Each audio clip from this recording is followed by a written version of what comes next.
Davam edək dostlar. Deməli, burada dedik. Sonra bu kitablar dostlar, burada bir bax Şopenhauer teybəsi kimi. Sonra damlalardır. Elə bu həyatın zərəri və yararı haqqında kitabdır. Məsələn, bunların o meydana gəlməsinin əsas şərtləndiricilərindən, əsas qaynaqlarından, əsas canlandırıcılarından biri Rasim Qaracabəydir. Ona da minnətdarlığımı bildirirəm. Elə bil ki, bu bir növ təbiətin ərsəyə gətirdiyi bu fəaliyyətdə Rasim Qaracabəy təməl rollardan birini oynayıb. Hətta əsas rolu oynayıb. Çünki bunları məsələn o özü mənə deyib ki, bunu gəlib tərcümə eləyək. Bu da alınıb. Və bunlar hamısı bir-birinə əlaqəlidir dostlar. Bütün bu kitablar hamısı bir-birinə əlaqəlidir, çox maraqlı şəkildə. Bir dənə bunu, bir dənə Freydi qırağa qoya bilərik. Çünki Freydin, yəni ki, o dediyim kimi psixoanalitik nöqteyi-nəzərdən baxmıram dünyaya. Freydi qıraq elə. Baxmayaq ki, Freydin özü belə Nietzsche və Schopenhauer'la çox yaxın əlaqəsi var. Yəni Freyd psixoanalitikasının özünün o variantda, yəni Nietzsche-vari variantda, Freyd-vari variantda, Freyd-vari variantda belədir. Məsələn, mən çox da belə saymıram, amma Freyd-vari variantda belədir. Təsadüfi deyil ki, Nietzsche ilə bağlı filmdə Freyd var, düzdür? Təsadüfi deyil ki, Freyd Schopenhauer'dan təsirləndiyini, Freydin Schopenhauer'dan təsirlənməsi ilə bağlı analizlər var. Təsadüfi deyil. Yəni yaxın mədəniyyətlərdirlər bir-birlərinə fəaliyyət baxımından, birisi necə? Proses baxımından da o necə deyim? Ölkələr baxımından da, bir-birinə əlaqəlidirlər. Məsələn, Freydin burada deyəsən, Hötedən məsələn nümunə verir, məsəl üçün, Hötedən nümunə verir. Yəni o baxımdan mədəniyyətlər yaxındırlar. Ümumi mədəniyyət baxımından da, Alman mədəniyyəti belə deyək. Belə.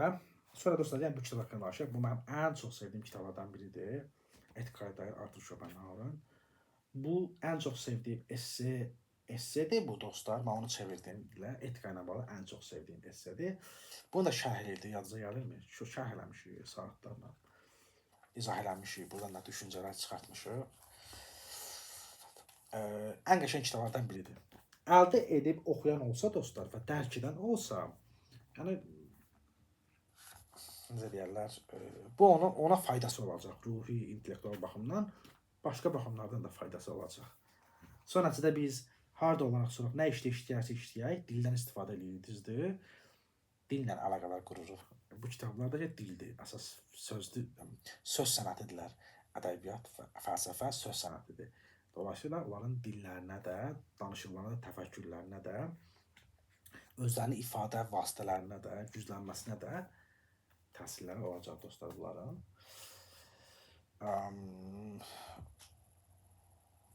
Belə.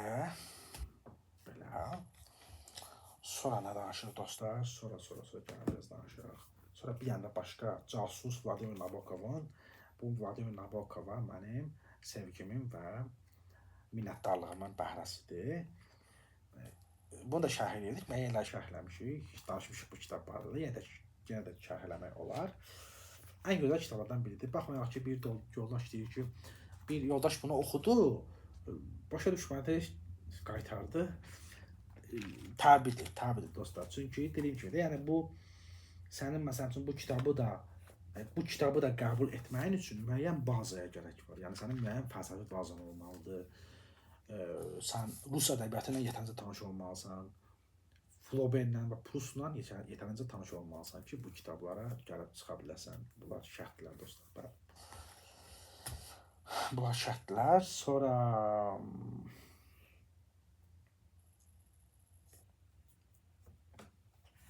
daha bir kitab dostlar. Yer üzünün əsilzadeləri. Burada da mənim tərcümələrim toplanılıb. Jorge Luis Borges'dən, Nabokovdan və Schopenhauer'dan. Schopenhauer zaten orada da var idi. Bunlar da hekayələrdirlər. Yəni qayət rahat şəkildə oxuna bilərlər. Kitab yurdu saytından da tapmaq olar bunları. Bunu da Besoxorun aləmini də və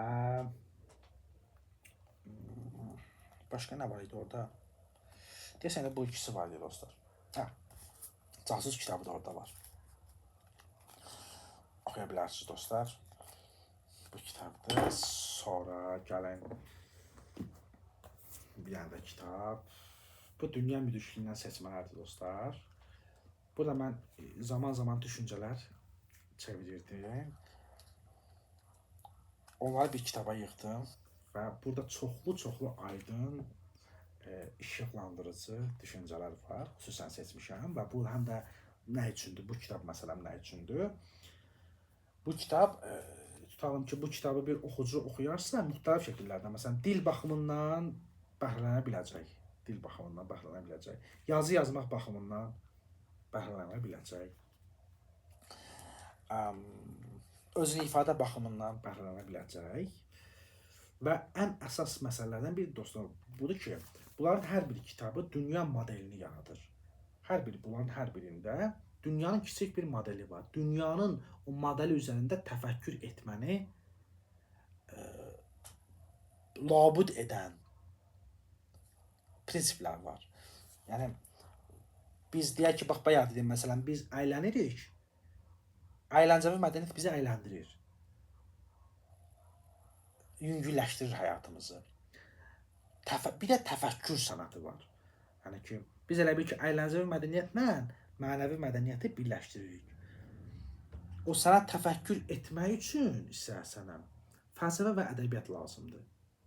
Həm də. Və bunlar hər biri sənə o təfəkkür etmək üçün bir model verir, dünya modeli verir bütün bu kitablar. Təfəkkür etmənin isə çoxlu faydaları var. Çox şey. İnsan həyatının bütün sahələrində faydaları var dostlar. Təfəkkür etmənin.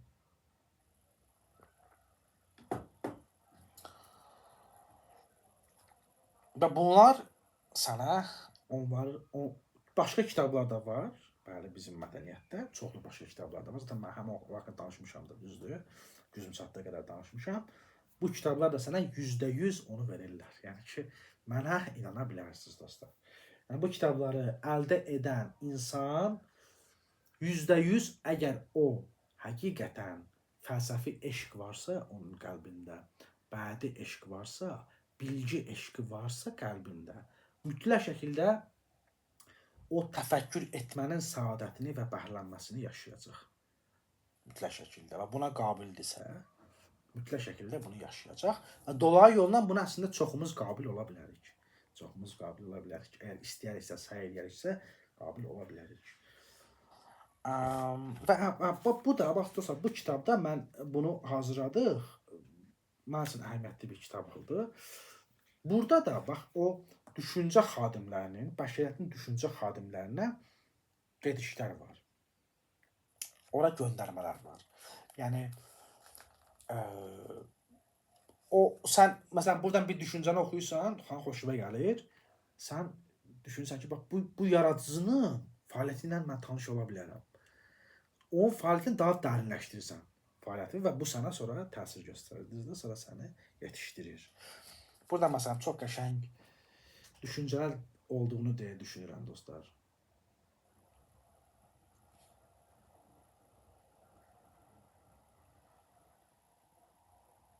Məsələn, Aristofan deyib, o vaxtı deyib, Aristofan.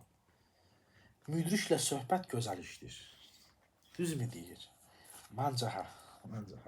Müdrik adamla söhbət gözəl işdir. Ən gözəl işlərdən biridir, deyərdim.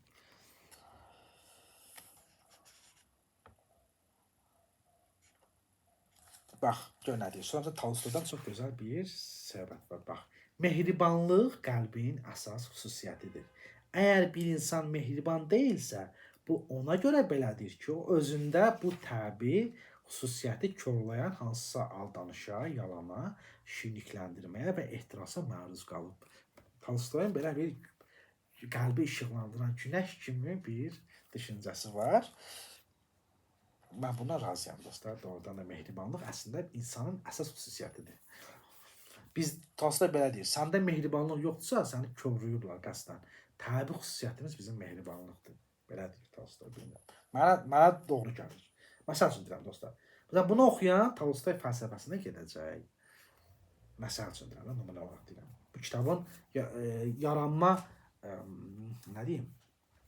Bu kitabı yaradan təmayüllərdən biri budur. Yəni burada oxucu bunu oxusun, dil baxımından da bəhrələnsın, düşüncə baxımından da bəhrələnsın. Hər hansı bir şəkildə bir müdriklik özündə belə müdriklik düzəltilərini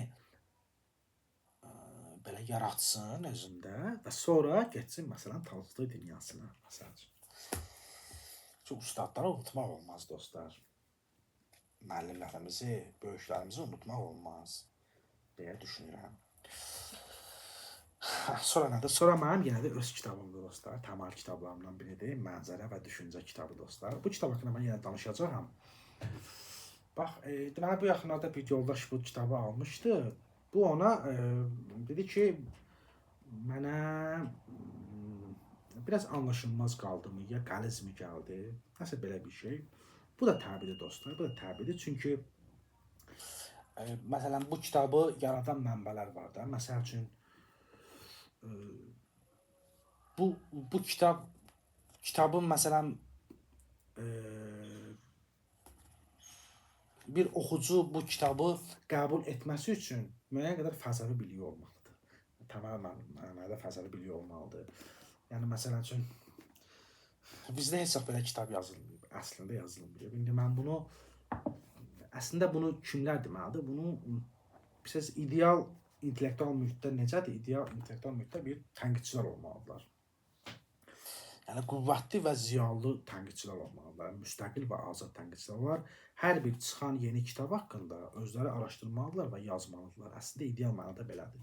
İndi mən doğrusu bunu gözləmirəm. Müxtəlif əsərlərdən gözləmirəm. Amma özüm şərh eləyə bilərəm. Məsələn, mən burada məsələn necə deyə bilərəm? Bu danışsam indi özüm bunun haqqında neçə saatdan danışaram da. İndi bu da düz çıxmaz. Əslində düz çıxmaz. Bu tənqidçi danışmalıdır əslində. Pisi ilə və yaxşısı ilə də, yaxşı tərəflərini də deyə bilər, pis tərəflərini də deyə bilər. O cümlədən bu kitablarında əlbəttə tənqidə açıram, %100. Amma dediyim kimi də necə açıram? Yəni biz necə? Mənim gəldiyim artıq nəticə bundan ibarətdir ki, yəni tənqid kamallı, aydın və ali olmalıdır. Yəni ki, tənqidin, məsələn üçün mənə deyək ki, Rüstəm, bax bu yerdə bir səhvə yol vermirsən. Bunu olmasa bu kitab yaxşı olar. Bu məncə bilirəm ki, artıq bilirəm ki, bax bu kitab, bu tənqidçi, bu intellektual, bu ziyalı mənim gördüyüm işi yaxşılaşdırmaq istəyir. Yəni ali bir hədəfi var. Bu gözəldir. Amma primitiv duyğulardan çıxış eləmək, yəni ki, o tənqid deyil də. Yəni o elə bir təmayül, tənqid deyil. O bilinmir nədir. Məsələn mən bilmirəm o nədir. Tənqid deyil o. Amma məsələn ona tənqid demirəm. Yəni primitiv duyğularda, nə bilim, kin, həsəd, qaralama, ləkələmə, bu duyğu tənqid deyil. Tənqid intellektual işdir əsas etibarilə. Hətta orada duyğular iştirak edirsə də belə duyğu ali duyğu olmalıdır. Yəni ədalətli olmalıdır, kamal ədalətli olmalıdır, o mərhəməti olmalıdır, onun cəsarəti olmalıdır, fəzilətlər olmalıdır. O tənqidin altında fəzilət yatmalıdır. Fəzilət sonra intellektləşməlidir. Yəni intellekt də buna köməkçi olmalıdır. Mən duyduğunuz anlada bilirəm. Yəni empatiya duyğusu olmalıdır. Orada ali hisslər iştirak eləməlidir. Yəni ki, yaxşılaşdırıcı, ucaldıcı, nəcibləşdirici duyğular olmalıdır.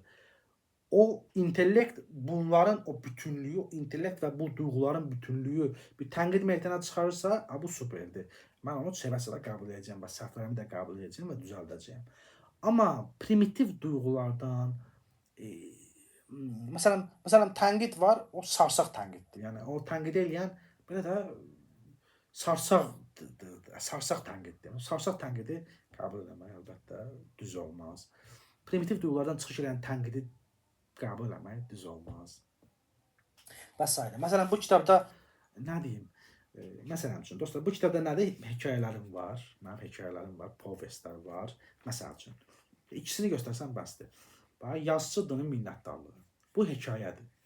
Hekayədir və orijinal bir hekayədir. Yəni Azərbaycan ədəbiyyatında belə hekayə olmayıb. Mən özüm bilirəm də. Kimsə deyə bilər olub, belə bənzər şeylər boş söhbətlərdir. Olmayıb. Təbii məcburən özüm deməliyəm də dostlar, özüm deməliyəm. Çünki heç kim mənim özümdən yaxşı tanıya bilməz. Mənim ərsəyə etdiyim işlər də mənim özümdən yaxşı tanıya bilməz. Bir tərəfdən belədir. Orada hansı ideyaların olduğunda, mənim özümdən yaxşı bilə bilməzlər. Bax, yazısı da minnətdarlar. Bu bir hekayədir. Məsələn, bu bədi hekayədir. Amma fəlsəfi xassası var. Yəni, fəlsəfi bədi hekayədir. Və yaxud, məsəl üçün, bax, göstərim də. Burada, məsəl üçün, bax, 368-ci mətn var. Təklənmişin güləyən müdafiəsi. Bu povestdir. Bədi fəlsəfi povestdir. Amma mənim qurduğum povest və hekayətlər. Bu nəzərə almaq lazımdır. Yəni, dünyada bir cür hekayə quruculuğu yoxdur. Müxtəlif cür hekayə quruculuğu var. Mən də özümü onlarla müqayisə eləmirəm. Amma məsələn, deyək ki, bax, Tolstoyun Anna Kareninası, məsəl üçün, başqa cür hekayətdir. Çexovun hekayələri başqa cür hekayətdirlər. Borxesin hekayələri başqa cür hekayətdirlər. Hamısı bədi mətnlərdir. Amma fərqli cürdürlər. Yəni, orada çoxlu fərqlər var da. Mən indi bunu dərinə getmək olar. Mən zaten mətndə göstərə bilərəm bunu. Yəni, onun özünün qurduğu, məsələn, Borxesin özünün kəşf etdiyi hekayət tipi var. Özü kəşf edib bunu. O Borxesvari hekayətdir. Məsələn, Çexova qədər heç kim Çexov şəklində hekayə yazmayıb. Onu ilk dəfə Çexov yazıb. Sonra biz demişik, bu Çexovvari hekayətdir. Artıq Çexov bir yol açıb. Mən izah edə bilməyəcəm, nə demək istəyirəm. Yəni, məsələn, Tristram Shandy'nin macəraları, fikirləri, romanı başqa cür romandır. Məsələn üçün, Jane Austen'in bir dənə romanı var, bir qadından bəhs edir. O başqa cür romandır. Məsələn, o məktub romandır. Roman məktublar şəklindədir. Amma Tristram Shandy'nin fikirləri, Sternin romanı, o başqa cür romandır, fərqli cür romandır. Yəni, dünyada bir cür hekayətçi yoxdur. Bütün orijinal müəlliflər özlərinə məxsus strukturlar qururlar. Bu da belədir, dostlar. Bu da belədir. Yəni, indi bizə deyirlər ki, məsələn, indi mən bunu gələk danışmağım biraz yaxşı çıxmırdı. Bu arada mən danışmalıyım. Bu tənqidçi danışmalıdır. O da yoxdur. Məcburən özüm deyirəm. Yəni, mən də özünə məxsus qurmuşam. Yəni, məsələn, bu hekayə mənim özünə məxsus qurduğum hekayədir. Digər hekayələrə bənzəyir, amma bir o qədər də fərqli tərəfləri var. Məsələn üçün, Təklənmişin güləyən müdafiəsi. O povest mənim qurduğum povestdir. Mənə xas povestdir. Ona əvvəlki povestlərdən fərqli cəhətləri var. Mən bizə necə? Yəni, burada bədi mətnlər də var, fəlsəfi mətnlər də var. Yəni, bunu bilmək lazımdır da. Belə, nəysə də, indi dərinə getmək istəmirəm. Və yaxud, məsəl üçün, bax, məsəl üçün. Bax, sizə bir dənə başqa bir məqam deyim, dostlar. Bax.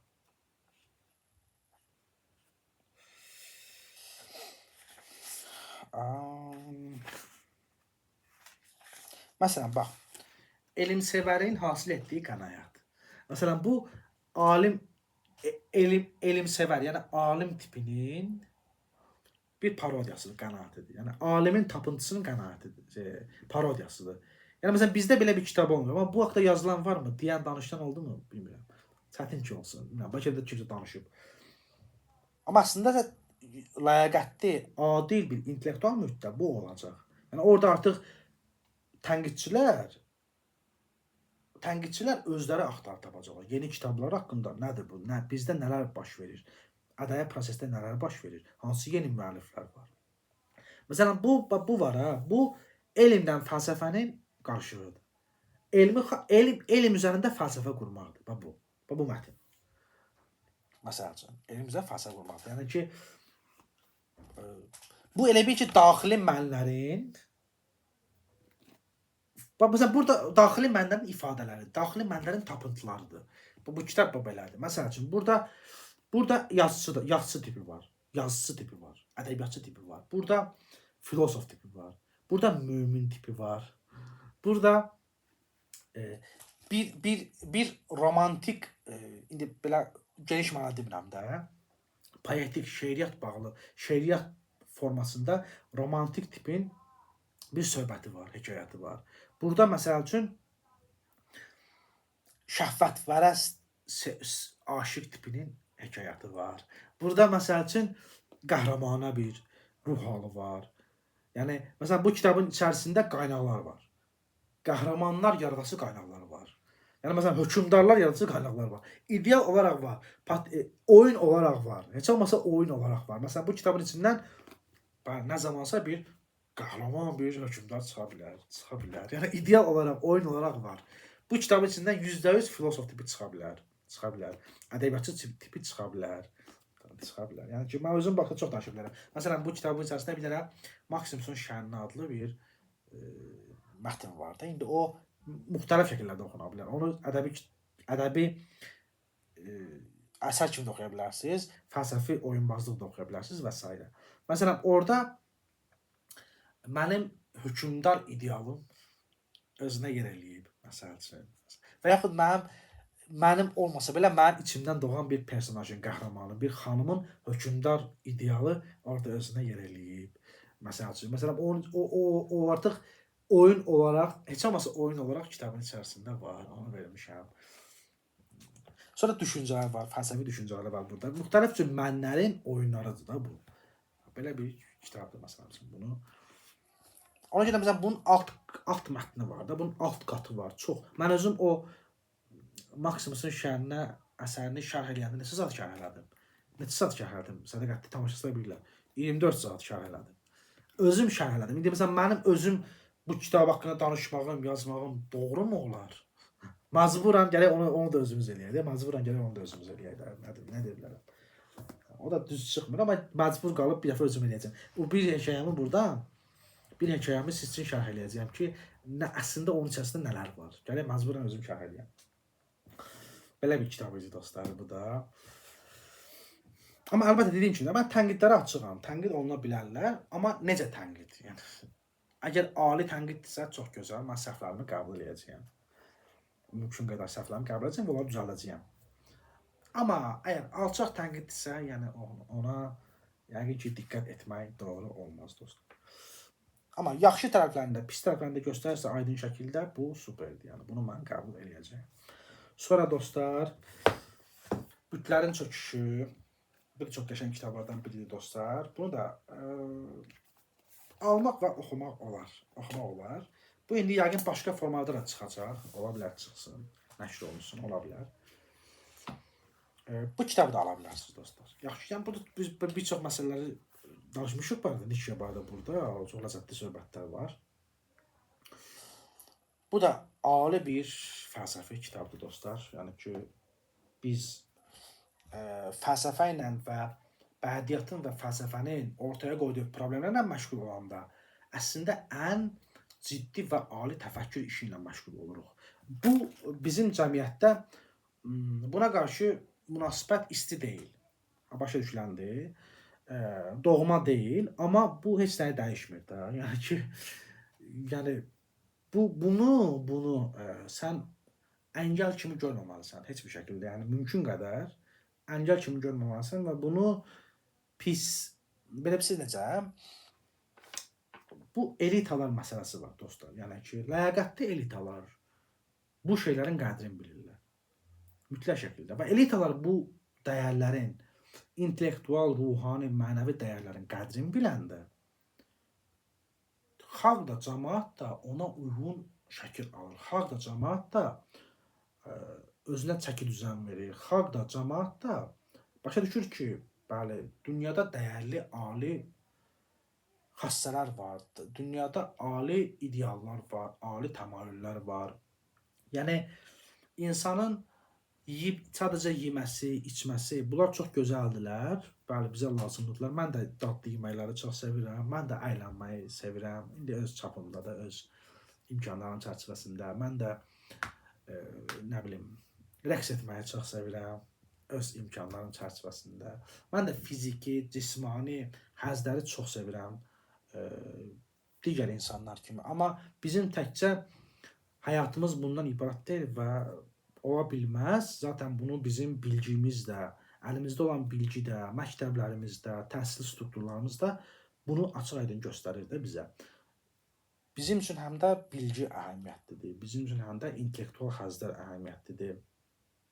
Düşüncə, təfəkkür işi əhəmiyyətlidir və bilgəlik, müdriklik bizim əlimizdə olan ən ali dəyərlərdəndir, asali dəyərlərdəndir. Məsələn üçün, hətta Michio Kaku belə o alim var idi, fizik. Onun məsələn burada bir mətni var, bu kitabın içərisinə uyğun olaraq ona deyir.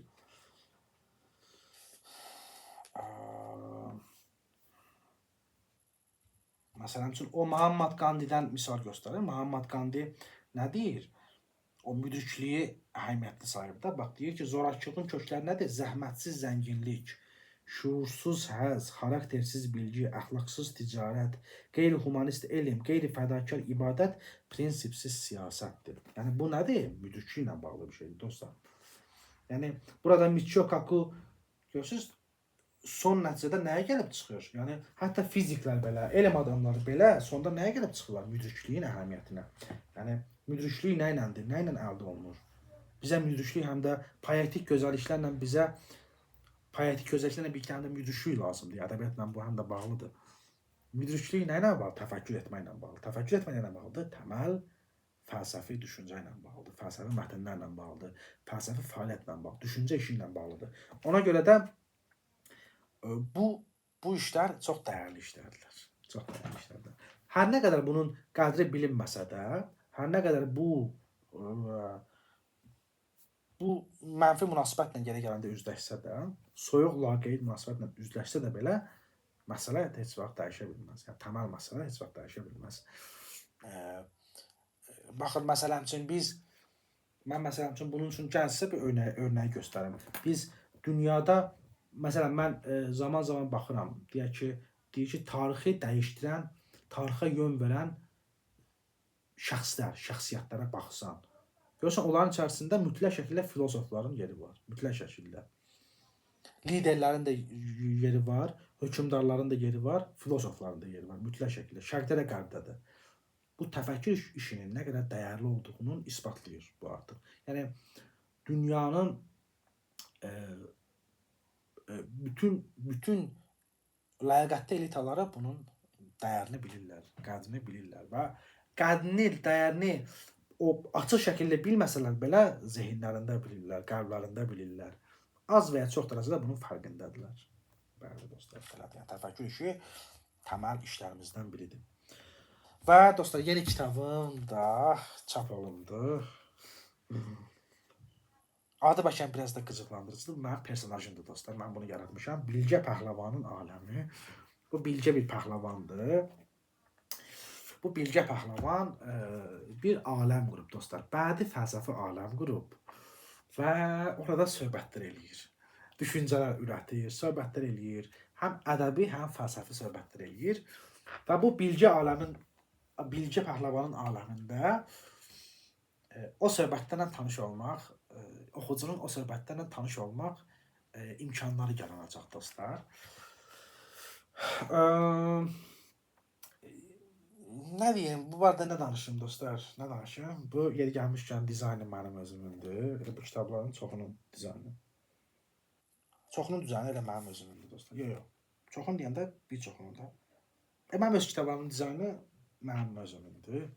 Bu mənim ən çox sevdiyim əsərlərdən biridir, dostlar.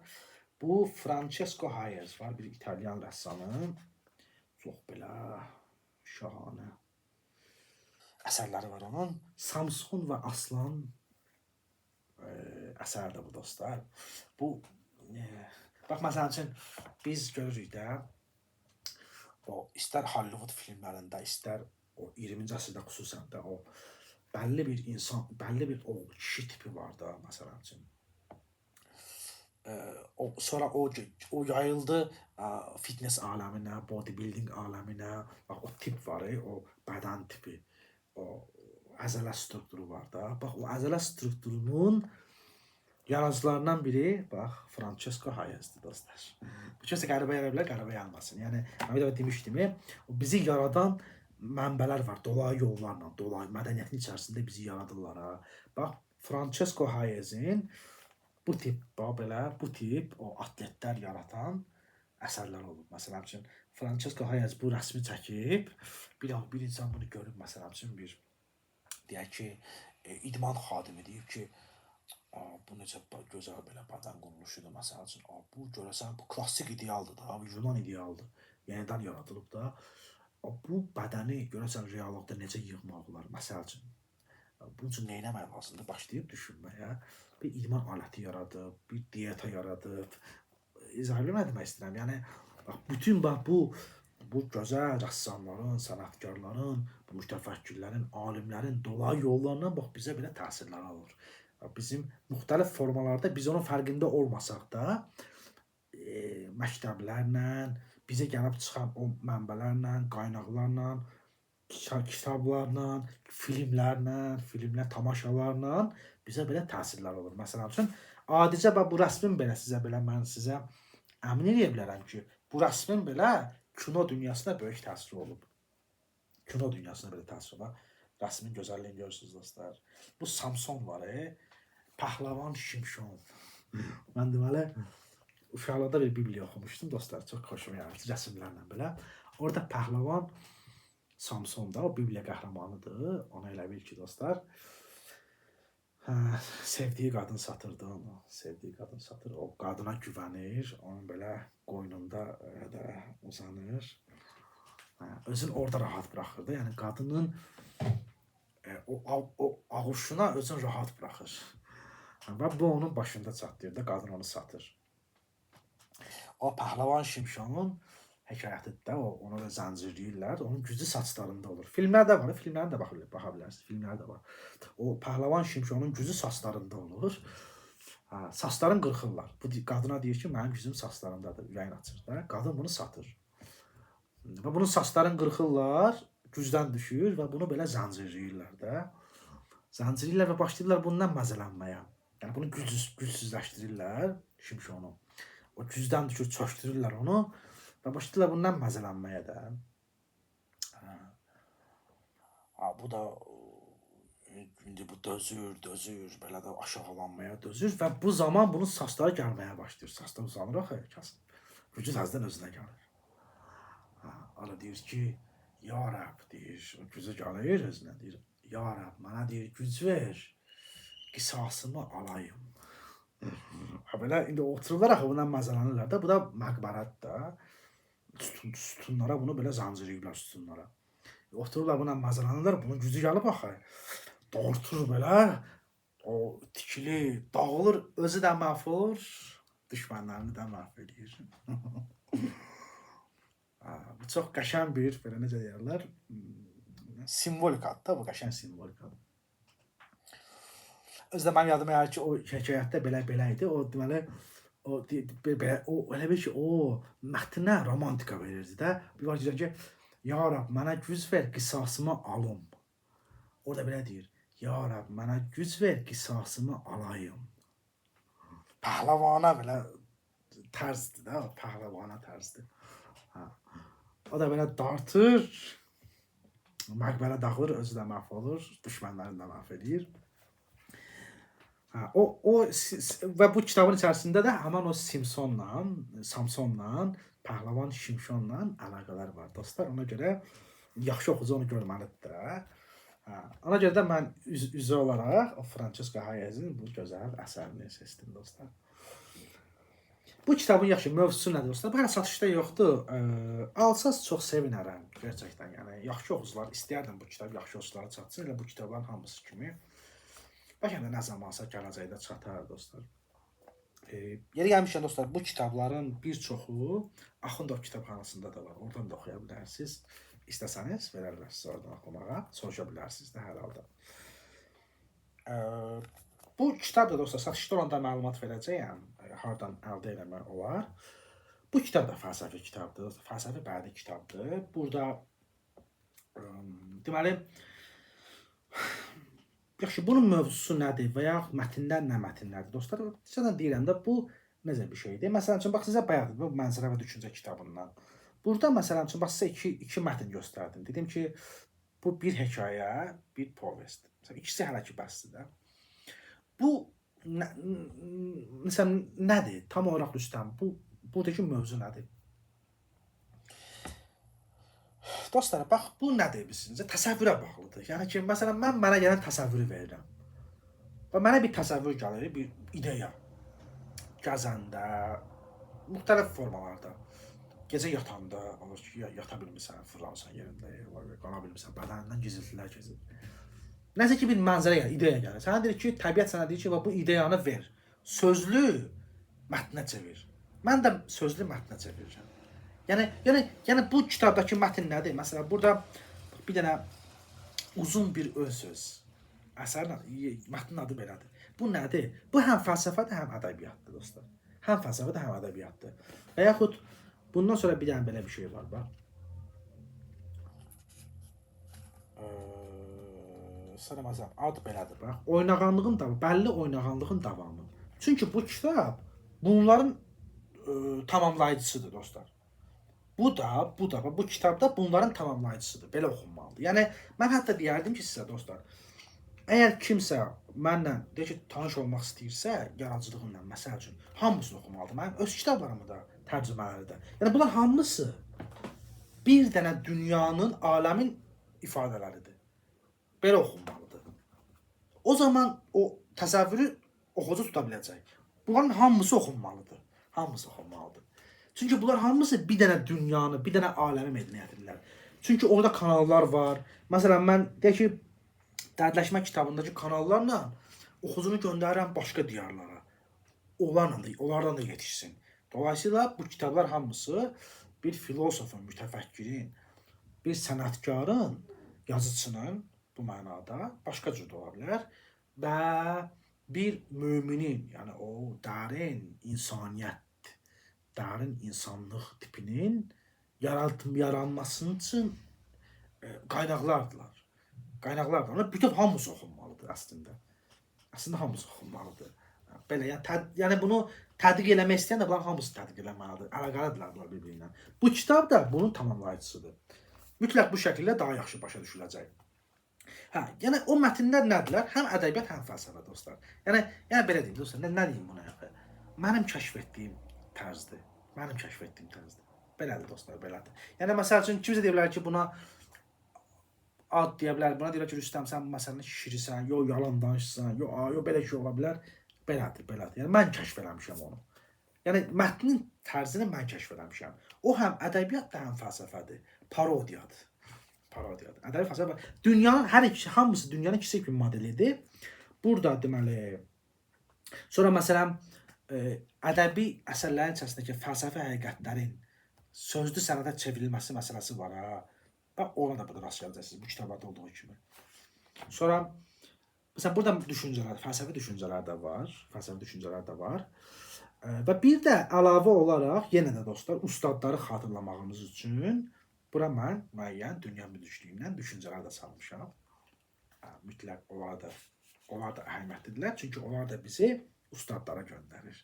Yəni məsələn, yenə də Angelus Silesius'a göndərir, Vamanna Puranaya göndərir, yəni qədim şərq müdrikliyinə göndərir. Çox belə aydın, gözəl düşüncələr, qəlbi işıqlandıran, ruhu təravətləndirən düşüncələr var. O məsələlər də var dostlar. Orada göndərəcək sizi və düşüncələr var, müxtəlif mövzularda öz düşüncələrində var və bədi fəlsəfi, nə deyim, hekayətlər var. Onlar da oxuya bilərsiniz. Bədi fəlsəfi hekayətlər var. Yəni həm ədəbiyyat kimi oxuya bilərsiniz, həm fəlsəfə kimi oxuya bilərsiniz belə. Mənim kəşf etdiyim formadır dostlar. Belə deyə bilərəm. Mən dünya ədəbiyyatı ilə yetərincə tanışam. Dünya fəlsəfəsində yetərincə tanışam. Elə mətnlər yazılmayıb əvvəllər. Bənzər mətnlər ola bilər, amma o bilirsiniz, o yaxşı oxucu onu tutacaq da. Yaxşı oxucu olacaqsa, o ən adi söz seçimində belə, cümlə quruluşunda belə fərqliliyi mütləq görəcək dostlar. Məsələn, bu tip kitab görürsünüz, bax, bu rəsmin verilməsi, içərisində Pəhləvan Şimşonla əlaqələrin qurulması, məsələn, bu fərdi bir yanaşmadır, düzdür, fərdi yanaşmadır. Dahası, bunu mən zaten demişdim dostlar, bunu vurgulamaqda fayda var.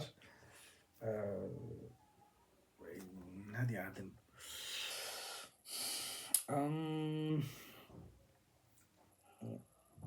Mesela zaman belə şeylər olur. Yəni ki, mən bu səbəblərini bilirəm az çox dərəcədə. Məsələn, müqayisələndirmə olur, yəni ki, müəyyən mənfi münasibətlər olur da. Yəni ki, məsələn, sən fərqlilik məsələsi var da. Bax, bu əhəmiyyətli məqamdır. Ədəbiyyatla məşğul olanlar üçün və fəlsəfə ilə məşğul olanlar üçün. Yəni, məsəl üçün, deyək ki, biri deyir ki, məsələn, deyək ki, bir oxucu belə deyir. Bir oxucu bu kitabı tanışır. Bu mətndən başqa yerdə var. Yox, yoxdur. Yoxdur dostlar. Yəni ki, müəllifin bənzərsizliyi, yəni məsəl üçün, indi özümə bəs deyəcəyəm dostlar, bunu məcburən deməliyəm. Çünki bunu başqa demirsə, gərək mən özüm deməliyəm də. Məsələn, mənə əslində heç kim bənzəmir. Dünyada heç kim mənə bənzəmir. Mütləq şəkildə bu belədir. Sən məsələn üçün hər şeyə xırdalara qədər baxarsansa, bir oxucu, bir tamaşaçı hər şeyə, mənlə bağlı hər şeyə, bütün bu işlərə baxarsa, hərəkətlərə baxarsa, fəaliyyətlərə baxarsa, o belə deyəcək, bu adama heç kim bənzəyə bilməz. Bənzəmir. Heç kim mənə bənzəmir. Yəni, zaman belə olur, məsələn üçün, səni müqayisələndirirlər. Mən özüm də belə münasibətlər görmüşəm. Ya adətən bu kimi hallarda rəqib çıxartmaq olur. Yəni, belə adama qarşı kimsə rəqib çıxartırlar. Kimsə, olur belə şey. Olur. Bu çox gülməli şeydir. Yəni, bu bədi fəlsəfi baxımdan cahillik əlamətidir. Çünki onu eləyən adam mətnin nə olduğunu bilmir, ədəbiyyatın nə olduğunu bilmir, fəlsəfənin nə olduğunu bilmir. Məndəki iradə yeganədir, təkdir. Yəni, bütün bunlar hamısı mənim iradəmlə ərsəyə bilər. Yəni, mənim bir dənə cümləmdə, kəlməmdə, cümlə quruluşumda belə mənim fərdiyyətim özünü göstərir. O təkdir, tək və yeganədir. Yəni, məndən başqa heç yerdə yoxdur. Və heç vaxt da olmayacaq. Bax, məsəl üçün, gəlin, məsələn, bu başa düşürəm, biraz vulqar çıxır, kobud çıxır, başa düşürəm. Amma səni çox şeydən məhrum buraxan bir dünya, səni fərdiyyətindən də məhrum buraxmaq istəyirsə, zaten mən bu kitabda o mövzunu işləmişəm kitabda. Səni fərdiyyətindən də məhrum buraxmaq istərsə, bu siz nə deməkdir? Bu demək ki, bunu eləyən kəs insan deyil. Bunu eləyən kəsdə təfəkkür yoxdur, düşüncə yoxdur, bilgi də çox məhduddur. Bundan əlavə onun insaniyyəti yoxdur, yəni onun qəlbi yoxdur, ruhu yoxdur. İnsan bir kəsi çox şeydən məhrum buraxar. Dünya ziyalı insanları çox şeydən məhrum buraxır, əzəldən bəri, insan cəmiyyətləri. Amma o, belə insanları fərdiyyətindən məhrum buraxa bilməz. Bu artıq insaniyyətin, bu demək ki, qeyri-insanisən. Bu demək ki, səndə qətiyyən insanlıq ləyaqəti deyilən şey yoxdur. Sən əgər özgün bir insanı çox çətinliklə mübarizə aparan, mücadilə aparan, heç yerdən dəstək görməyən bir intellektualı, ədəbiyyatçını, filosofu özündən də məhrum buraxmaq istənsə, orijinallığından da məhrum buraxmaq istənsə, səndə insanlığın isi yoxdur, qırıntısı yoxdur. Heç olmasa sən belə deməlisən. Qoy bu adamı çox şeydən məhrum buraxırlar. Qoy heç olmasa özünə məxsusluğu onun olsun. Sən bunu demə. Bunu deyərsənsə insansan. Bunu da əlindən almaq istəyirsən. Səndə insanlıq deyilən şey yoxdur, qardaş, bacım, yoxdur. Fəqət bu beyhudə bir şeydir, boş bir şeydir. Dünyada heç kim mənə bənzəmir və heç vaxtda bənzəməyəcək. Çünki o fərdi iradə məsələsidir. Bunu yaradan təbiət iradəsi məsələsidir. O bir dənə gilədir. Heç vaxt da olmayacaq. Və onun təkcəliyi bu kitabın içərisində həbs olunub. Yəni, mənim iradəmin bənzərsizliyi damğasını qoyub, mənim üslubuma qoyub, yazı tərzimə qoyub, seçdiyim kəlməyə qoyub, durğu işarəsinə qoyub, bir dənə vergülümə qoyub, manerama qoyub, yazı manerama qoyub, ruhuma qoyub, gülüşümə qoyub, əl hərəkətimə qoyub, ritim duyğuma qoyub. Məsələ budur. Yəni, belə şeylər çox yanlış şeylərdir. Bunu eləyən adam özünü gülünc vəziyyətə salır.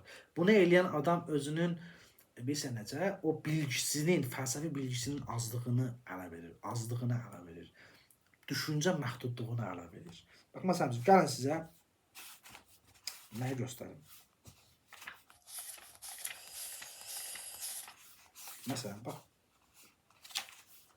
Sizə bir şey göstərmək istəyirəm dostlar. Kimi deyə bilərəm, nə edeyim bax gözlə. Qoy tapım, onu göstərim sizə dostlar. Bax. Burada məsələn stoik poetik tipin aydınlanması var. Burada stoik əhval-ruhiyyənin ifadəsi var. Yəni stoik mənlərdən birinin ifadəsi var. Məsələn burada Zahid ruhunun ifadəsi var bu kitabda. Zahid ruhundan bir yerdə həyatseverin ifadəsi var. Məsələn Mikail Müşfiqvari əhvalların parodiyası var. Molla Pənahvari əhvalların parodiyası var. Yenilənməsi var. Stoik poetik tipin aydınlatması var. Yəni stoik ruh halının, mənim daxilimdəki stoik ruh halının ifadəsi var. Bax, bura bax. Bax, burada cümlə burada başlayır. Cümlə burada başlayır, burada bitir. Görürsən? Cümlə burada başlayır, burada bitir. Məsələn, o cümlənin içərisində mən stoik filosofun baxışı ilə dünyanın bir parçasını vermişəm. Yəni bir cümlənin bu uzunluğunda dünyavi baxışın müəzzəmliyi verilib. Tuta bilirsiniz nə demək istəyirəm? Yəni cümlə burada başlayır, burada bitir. Məsələn, bu kitabdakı bu tərz mənimdir. Yəni ki, mənim fərdiyyətim, özünə məxsusluğum heç kimə bənzəməməyim. Yəni bənzərsizliyim mənim üslubuma damğasını qoyub artıq. Yəni kimsə bunu mənə isbat eləsə də ki, yox Rüstəm, sənə nə bilim bənzəyən var, ay səni kiməsə müqayisə edeyim, bu boş şeydir. Yəni bu tam tərsidir. O adam bununla tam tərsini göstərir. Yəni o bilir ki, mənə heç kim bənzəmir. Başa düşürsünüz necə? Fəqət bu beyhudə bir şeydir. Çünki mənim bənzərsizliyim üslubuma damğasını qoyub artıq. Mənim kəşfimə damğasını qoyub, seçilən kəlməmə damğasını qoyub, cümlə quruluşuma damğasını qoyub, ruh halıma damğasını qoyub, yəni gözümün bir oynaşmasına damğasını qoyub, gülüşümə damğasını qoyub, mənim ironiyama damğasını qoyub, yəni hərəkətimə damğasını qoyub, mənim ritmi tutmağıma damğasını qoyub, mənim bir neçə idmanla məşğul olmağıma damğasını qoyub, mənim bu gördüyüm işlərə damğasını qoyub, seçdiyim düşüncələrə damğasını qoyub. Başa düşürsünüz nə demək istəyirəm? Yəni dünyada məsələn bəli, başqa insanlar da işlər görürlər, çox gözəl. Mən də onları sevirəm. Yəni gözəl işlərin hamısını sevirəm. Barəsində də danışmışam dəfələrlə. Düzdür ya yox? Başqa kitab haqqında danışmışam. Yenə də danışaram imkanım olanda. Amma buradakı seçilən düşüncələr mənim iradəmin damğasıdır. Yəni başqa kitab, başqa düşüncələr seçsə də belə, mənim seçdiyim düşüncələr mənim iradəmin damğasını qoyub. Onları mən seçmişəm. Dolayısıyla bu kitab belə bənzərsizdir. Bu kitab belə bənzərsizdir. İzah nə demək istəyirəm? Yəni mənim bənzərsizliyim özünü açıq-aşkar şəkildə göstərir. Lazım deyil ki, mənim məsələn kimləsə müqayisə eləmək, kimlənsə güya ki o baxımdan görməni nəysə də belə də güya da belə mənfi bir münasibətlə üz-üzə qoymaq. Dünyada heç kim mənə bənzəmir və heç vaxt da bənzəməyəcək. Bunu hər kəs bilir. Hər kəs bunu özü də aydındırsa, kamallıdırsa, adildirsə, hər kəs bunu bilir. Nə üçün bunu siz vurğulayıram? Bu vulqar çıxsa da vurğulayıram. Bilirəm, bu vulqar çıxır. Başa düşürəm, biraz qeyri-yetkin çıxır, amma mən məcburam bunu deməyə. Məcburam deməyə. Çünki sən məni çox şeydən məhrum buraxmaq istəyər bir cəmiyyət. Amma heç olmasa özünə məxsusluğundan məhrum buraxmasın. Da bu artıq insaniyyətin olmamasıdır. Bu artıq yetkinliyin olmamasıdır. Bu intellektual vicdanın olmamasıdır. Bu təfəkkürün olmamasıdır. Bu insaniyyətin olmamasıdır da. İnsaniyyətin olmamasıdır.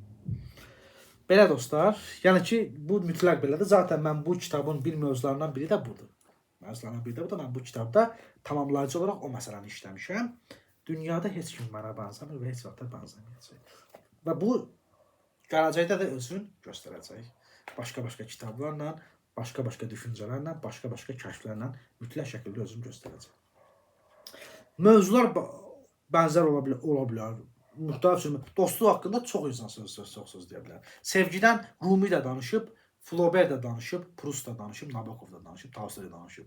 Mövzu eyni şeydir, amma tapıntılar, tərz, ruhilik, maneralar, nəfəs, üslub, cümlə seçimi, cümlə quruluşu, sintaksis, kəlmə dağarcığı, sənin o sevginin o qaynaqlandığı mənbələr fərqli-fərqlidirlər. Məsələ də budur. Burada mövzular bənzəyə bilər, amma tapıntılar, üslub, kəşflərin, tərzin, gülüşün, yumorun, istehzan, ikrahın, sevgin müstəsnadır, özünə məxsusdur, fərdidir. Məsələyə belə baxmaq lazımdır. Mövzular ola bilər, işləmə mexanizmləri, tapıntılar fərqli-fərqli cürdür. Dolayısıyla dünyada da əslində bu kitabdan yoxdur. Bir dənəkilərdir bu kitabdan. Bu kitabı yaradan fərdiyyətdən də bir dənəkilərdir. Bunu mütləq vurğulamalıyam dostlar, Sərabin göstərdim. Vulqar çıxsa da üzülə bilərsiniz. Belə. Bu kitabın mövzusu nədir dostlar? Sevgi. Kitabın mövzusunu belə demək olar, sevgi. Nəyə sevgi? Ədəbiyyata sevgi, fəlsəfəyə sevgi, bilgiyə sevgi, təbiətşünaslığa sevgi, təbiət gözəlliklərinə sevgi, qadın gözəlliyinə sevgi və bunların gələcəyə daşınması, cəhdi. Bütün bu duyğuların, bütün bu təsəvvürlərin, dünya görüşlərin, təmayüllərin gələcəyə, gələcək mütəfəkkirlərə, gələcək sənətkarlara, gələcək möminlərə, gələcəyin həqiqi insanlarına göndərilməsi, aktarılması, onlar üçün qorunması. Potensial olaraq var içində, istək budur, ideal budur, alınıb alınmaması artıq gələcəyin işidir. Hər şey ola bilər. Əsl odur ki, insan cəhd eləsin və ona can atsın, ideallarını gerçəkləşdirsin. Belə dostlar, bu qədər. Yenə də danışacağım zaten bu barədə. Kitablar haqqında danışacağım yenə də. Çox istəyərdim ki, bunlar alınsınlar dostlar. Çox istəyərdim bu kitablar alınsınlar. Kitab evin mağazasına məsələn gedə bilərsiniz. 28 mayın yaxınlığında yerləşir. Orada bu kitab var. Məsəl üçün istəyənlər ala bilərlər orada. Soruşa bilərlər. Başqa kitablar da orada soruşa bilərlər. Alınsalar çox sevinərəm. Çox sevinərəm. Gələcəyə doğru da alınsalar çox sevinərəm. Minnətdar olarım. Təşəkkür edirəm. Çünki insan o mənini yayır və o mənlərini yaymaq istəyir. Belə ya elə müəyyən oxucuların da, tamaşaçıların da bunlardan zövq almasını istəyir, bəhrələnməsini istəyir hər hansı bir şəkildə. Bir məqamı da deyəcəyəm dostlar, bir məqamı da deyəcəyəm. Fərdi mənada dostlar əlbəttə deyəcəyəm. Bunu da çox vurğulamaq istəyirəm. Son olaraq. Bunlar haqqında yenə danışacağıq da biz gələcəkdə. Bax dostlar, bu müqəddəs kitabdır, Qurandır da. Bu bizim xalqımızın da dini inancına görə müqəddəs kitabıdır. Əlbəttə böyük sayğı duyduğumuz kitabdır. Mən dünyaya daha çox fəlsəfi nöqteyi nəzərdən baxıram, dini nöqteyi nəzərdən baxmıram, amma Quranda da çox ləyaqətli düşüncələrin olduğunu düşünürəm. Yəni ümumiyyətlə mən fəlsəfəni və ya mütəfəkkirin bütün bəşəriyyətin bütün o təməl mənəviyyat, ruhaniyyət qaynaqlarından bəhrələnməli olduğunu fikirləşirəm, yəni düşünürəm, yəni onları da dəyərləndirməsini düşünürəm. Çünki zaten insan o qaynaqlar əsasında yetişir, fəqət sonra gərək öz yolunda getsin, öz baxışlarını ortaya qoysun. Bu da təbiidir və belə olmalıdır əslində. Və bu kitaba baxın dostlar, görürsünüz də. Bax, bu kitabın sizə göstərəm, ölçüsünü göstərəm. Bu orijinalda, yəni ərəb dilindədir, görürsünüz. Və bəşəriyyət dostlar, belə ya elə heç vaxt ruhi qaynaqsız qala bilməz. Mümkünsüz bir şeydir. Yəni insanın təbiəti belədir ki, o sivilizasiya şəraitində yaşayırsa, hətta primitiv tayfaların belə hekayətləri ola bilər. Yəni onların mifologiyaları ola bilər, hekayətləri ola bilər. Nəyə görə? Çünki insanın ona ehtiyacı var. Yəni insan ruhi qaynaqsız, mənəvi qaynaqsız qala bilməz. Qala bilməz dostlar. Mütləq şəkildə onun dünya təsəvvürü üçün, dünyanı modelləməsi üçün, dünyada çaşmaması üçün ruhi qaynaqlara ehtiyacı var. Əgər ruhi qaynaqlar olmasa, mənəvi qaynaqlar olmasa, insanlıq vəhşiləşər, insanlıq çökər, degradasiya gedər, insanlıq istiqamətlərini itirər, ruhunu itirər və mənfə sürüklənər. Dolayısıyla mənəvi qaynaqlar çox əhəmiyyətlidirlər. Bəli, çox əhəmiyyətlidirlər. Bunu zaten tarix isbatlayıb da. Və bu mənəvi qaynaqlar kimlər üçünsə dindir, kimlər üçünsə fəlsəfədir, kimlər üçünsə ədəbiyyatdır, kimlər üçünsə bilgidir, kimlər üçünsə sənətdir və s. Və ya bunların toplamıdır və s. Bax, bu kitab da Qurandır, düzdür? Və bu Quran dünyada milyonlarla, bəlkə də milyardlarla insan üçün o ruhi qaynaqlardan biridir. Mən dünyaya dini nöqteyi-nəzərdən baxmıram. Sadəcə bunu nümunə olaraq göstərirəm. Bax görürsüz? O dini qaynaqlardan biridir dostlar. Yəni bu milyardlarla insan üçün çox dəyərli bir kitabdır bu. Onlar üçün söykənəcəkdir. Onlar üçün ruhi dayaqdır. Etik prinsiplərinin əsasıdır. Belədir. Bu təbiidir. Çünki insanlıq bunsuz ola bilməz. Məsələn, Yunanlılar üçün uzun əsrlər boyunca Homerin kitabları belə olub. Məsələn, Makedoniyalı İskəndər Homerin kitablarını özündən daşıyırmış. Bilirsiniz də, hökmdarlar belə Homerin kitablarına ehtiyac duyurdular. Onlardan qəhrəmanlıq, o motivasiya almaq üçün, ilham almaq üçün. İnsan bunsuz qala bilməz. Hər hansı bir şəkildə o ruhi qaynaqlarla əlaqəlidir. İndi bunu gördünüz də dostlar, bunu. Gördünüz də, bunun nazirliyini gördünüz. Ölçüsünü gördünüz də, onu demək istəyirəm. Və bu nə qədər şərh olunub, nə qədər təsvir olunub, nə qədər bunun içərisindən qaynaq çıxarılıb. Yüzlərlə kitab çıxarılıb, düzdür? Və milyonlarla insana əsrlər boyunca təsir göstərib. Düzdür? Görürsünüz də. İndi bunlara baxın dostlar. Bunlara baxın. Görürsünüz? Qalınlığını görürsünüz də. Deyək ki, bunları bir dənə kitab şəklində çıxartdır. Hamısını. Yəni mən artıq Azərbaycan üçün xeyli iş görmüşəm. Azərbaycanın bilgisi üçün, bilgi fəlsəfəsi üçün, bədi fəlsəfəsi üçün, bədi mədəniyyəti üçün və fəlsəfi mədəniyyəti üçün sırf bu kitabları nəzərdə tutaraqsa artıq çox iş görmüşəm.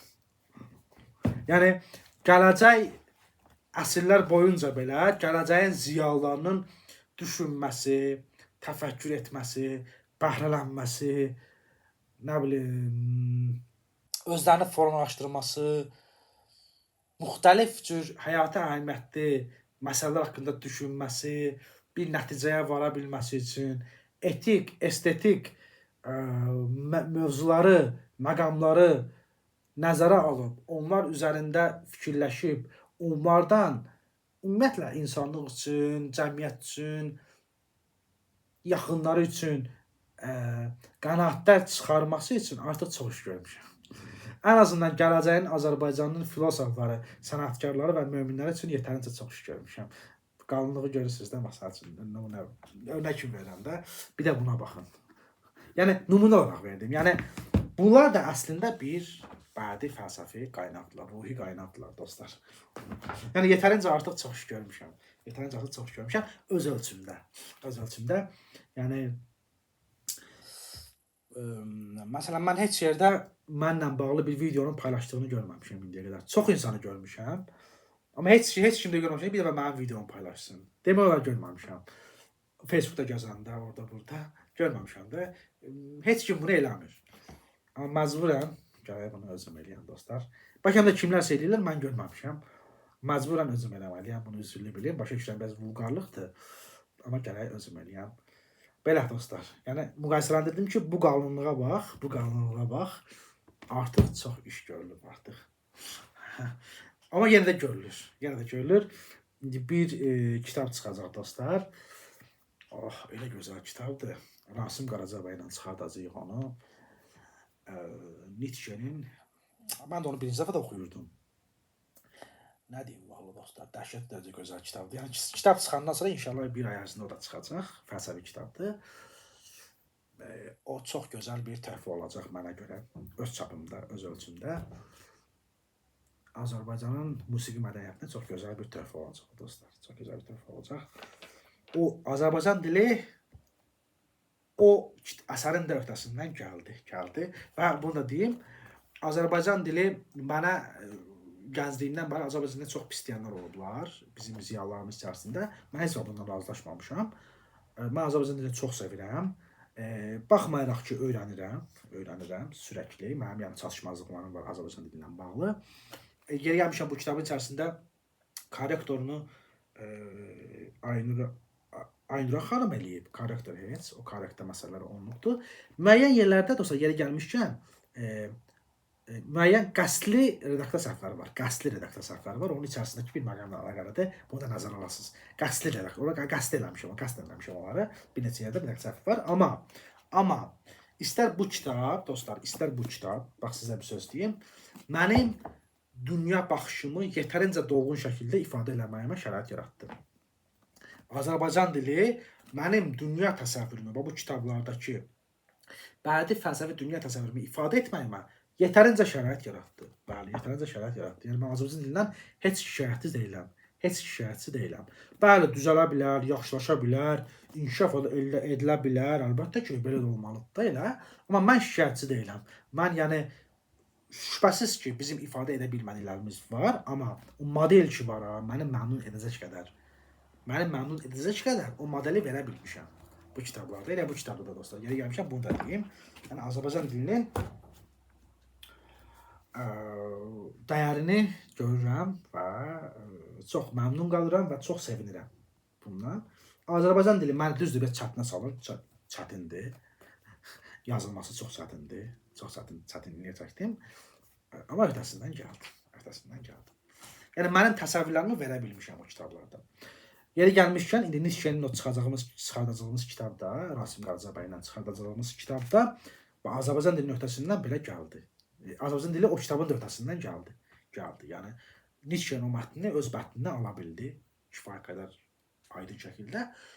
Əlbəttə, yaxşı oxucular olsa gələcəkdə onu orijinalda da oxuya bilərlər, amma bizim dildə də yetərincə qayət rahat şəkildə oxuya bilərlər. Korrektidən keçərsə, qayət rahat şəkildə oxuya bilərlər. O kitab haqqında danışacağıq dostlar. İndi orada bir aya çıxacaq. Yəni demək istəyirəm ki, proses davam edir. Mən indi artıq başqa bir kitaba keçmişəm. Başqa bir kitab yazmaqdayam. İndi də onunla məşğulam və Nietzsche'nin kitabı da gələcək inşallah, ona qədər danışacağıq. O da çox gözəl bir dostlar, həmən o həyatın çiçəklərindən biridir. Çox möhtəşəm bir kitabdır, çox möhtəşəm bir kitabdır. O haqqında da geniş danışacağım o kitab haqqında da inşallah. Belə dostlar, başqa nə deyim? Başqa nə qaldı? Desəm bir şey qalıb. Hərdən belə olur insanın zehnində. Bu kitabları alsanız dostlar çox yaxşı olar. Çox zəhmətə dəyər versəniz gerçəkdən çox sevinərəm. Və bunları dediyim kimi dostlar, əgər yaxşı bir oxucu, nə zamansa mənim yaxşı oxucum olacaqsa, o əslində bu kitabların hamısını əldə eləməlidir. Çünki bunlar bəlli bir mənəvi aləmin özünü ifadəsidirlər dostlar. Bəlli bir mənəvi aləmin özünü ifadəsidirlər. Məxsusi bir aləmin özünü ifadəsidirlər dostlar. Məxsusi bir aləmin özünü ifadəsidirlər. Belə, nə deyəcəkdim başqa? Mənə belə ki, hər şey dedim. Nələrsə qaldısa, gələcəkdə o haqqında danışacaq dostlar. Mən spontan danışdım, çünki o təsəvvür yığılır səndə və onları sonra dilə gətirirsən. Ona görə biraz üzrlü biləsiniz dostlar o məsələyə görə. Spontan danışdım, bəlkə oradan danışdım. Qaçılmaz olaraq belə olur da, çünki o təsəvvürlər məndə yığılırlar, bir gəlirlər, çıxırlar, onu deyərdim. Bir də bir səsküy oldu, qonşular səsküy deyirlər, həyatda uşaqlar səsküy deyirlər, ona görə üzrlü biləsiniz dostlar. Belə, hələlik, əzizdən müğayət olun dostlar. Yeniliklər yenə də ola bilər, yenə də videolar çəkərəm. Çünki bir neçə yoldaş mənə dedi ki, Rüstəm, yenə videolar çək, sənə baxaq. Belə dedilər. Mən də çəkəcəyəm inşallah. Qəşəng mövzular var, oynağan mövzular. Biraz bunlar ciddi məsələlərdirlər. Bu ciddi məsələlərlə hələlik bəs olar. Biraz əyləncəli, biraz yüngül məsələlər də keçəcəyik. Hələlik dostlar, özünüzdən müğayət olun. Günləriniz xoş keçsin. Sağ olun.